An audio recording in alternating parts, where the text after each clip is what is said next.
Hello guys, welcome back to my YouTube channel. আশা করছি তোমরা সবাই ভালো আছো, আমিও খুব ভালো আছি। তো গাইস, আমরা গিয়েছিলাম দেওয়ালি উপলক্ষে ত্রিপুরা মাতার বাড়িতে, যেখানে আমরা সকলেই জানি অনেক বড় করে কিন্তু ওখানে দেওয়ালি মেলা হয়। 3 দিনের মেলা থাকে। তো আমরা একদম প্রথম দিন যেদিন কালী পুজো সেদিন গিয়েছিলাম। এই দেওয়ালিতে কিন্তু ত্রিপুরা মাতার বাড়িটা সেজে উঠে একদম নতুন সাজে। সেটা দেখার জন্য অনেক জায়গা থেকে অনেক লোক কিন্তু দেখতে আসে। তো আমরা পরিবারের অনেকে মিলে কিন্তু গিয়েছিলাম, আমরা ভাই বোন, তারপরে মাসি মামি সকলে, আমার মা, আমার ভাই, আমরা সকলে গিয়েছিলাম। অনেক আনন্দ করেছি, সেটা তোমরা ব্লগে দেখতে পাবে। এখন তো কোনো রাস্তাঘাটে হয়তো বা মানুষ বেশি নেই, কিন্তু ওই মানে যেখানে মেন জায়গা সেখানে গেলে কিন্তু প্রচুর মানুষ দেখতে পাবে। তো এটা রাস্তাটা দেখো কি সুন্দর লাইটিং করেছে। তারপরে এই যে মাতার বাড়িতে যখন আমরা এন্ট্রি করলাম, তখন যখন মাতার বাড়িতে ঢুকলাম, তখন সবাই ছবি নিয়ে ব্যস্ত। আমি অনেক ছবি তুলেছি, দেখো এখানে আমার ভাই।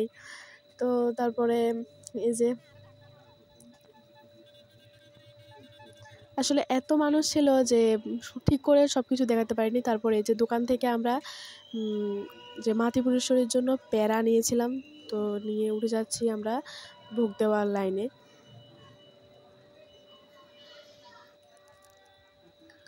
তো এই যে দেখো অনেক বড় লাইন ছিল, তার জন্য অনেক দূর থেকে কিন্তু এই ক্লিপটা নেওয়া হয়েছে। যেহেতু অনেক বড় লাইন ছিল, সেহেতু একদম সবার লাস্টে দাঁড়াতে হয়েছিল, তো তার জন্য। তো উপজাতিরা এখানে তাদের ট্রেডিশনাল নৃত্য পরিবেশন করছে সকলে মিলে, কেউ ঢোল বাজাচ্ছে, কেউ নাচছে, কেউ গাইছে। আশা করি ভিডিওর ব্যাকগ্রাউন্ডে তোমরা শুনতে পাবে যে আমরা অনেকে দাঁড়িয়ে দাঁড়িয়ে দেখেছিলাম।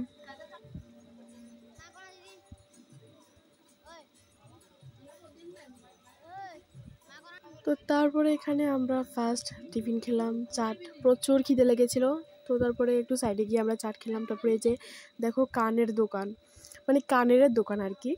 এত ট্রেডিশনাল কানের, এগুলো দেখে জাস্ট পাগল হয়ে গেছিলাম, কিন্তু একজনও কিনিনি, কারণ পয়সা ছিল না গাইস। তার জন্য এই যে দেখো কত মানুষের ভিড় ওখানে। যারা গিয়েছে তারা তো জানোই, অবশ্যই জানিও, কিন্তু কারা কারা মানে আমার সাবস্ক্রাইবারের মধ্যে যারা যারা আছো, তোমরা কি কোনোদিনও গিয়েছো মাতার বাড়ি, বা কেমন ফিল হয়েছিল অবশ্যই কমেন্ট করে জানাবে। কিন্তু আমরা প্রায়শই মাতার বাড়ি যাই, যে শুধু দেওয়ালি এমনটা কিন্তু নয়, আমরা প্রায়শই মাতার বাড়ি যাই। তো এই যে দেখো তারপরে খেয়ে নিয়েছিলাম চাউমিন। এটা হচ্ছে আমার মামি আর আমার মা, এই দেখো। তারপরে আমরা চাউমিন খেয়ে আমরা হাঁটা শুরু করে দিয়েছিলাম। তো এই যে আমি এখানে কিনেছিলাম একটা গুল্লি, একটা গান, যেটা ম্যাচ কাটে দিয়ে চলে। তারপরে কিনেছি একটা গাছ, যেগুলোকে জলে দিয়ে একদম জ্যান্ত হয়ে যায় জলে দিলে।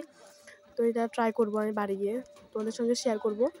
তো গাইস, আজকের মতো ব্লগটা এখানে শেষ করছি। সবাই ভালো থেকো, সুস্থ থেকো।